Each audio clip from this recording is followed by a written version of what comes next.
economic viability of these roads is very high. So at the same time, is going to greatly contribute in the reduction of poverty of the 68% of our people who are on the poverty line. Okugambira abantu beitu okuleba ngu ebya compensation kwa complicatinga government elije pimita kagawe ekwe esente erishemerere itaka kandi kuzira kubala heze kuzikugambira abalizo wayikiriza abantu bitu baraze kutunga kasente kabo ryali aka compensation ahabwo kuba nareba ahitwaye torora hona people have got properties konka bebembezi bashabire ngo contract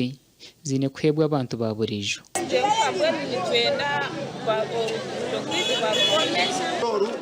twine biziba gentambura atkuruga kuza kabari shinje bitwari baba bakoze bayina amasubutwa kwaturagenda kashinje 15. Umuganda mu district ya Rubirizi abatura batabukira bebembezo butagaruka mu muranga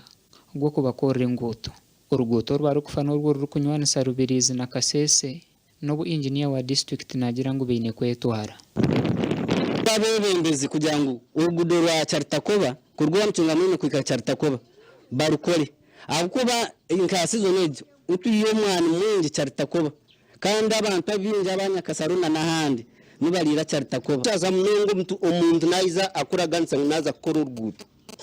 acimaragiye agenda tagaruka. For example, uruguta bakaba rya bukurushika oba bembareta etulipu 10 bakaba jemba kuruiha haruguto mpaka kuri Chartakoba muhero yawo musabazi usanga bamutera hansi wabani wagaruka gukora ki kuzombya marwaro kusasura abo manda kuba mubi tine hotero okwe tine abaturage bito bakuturayo konka tuyo tubonabona umuhando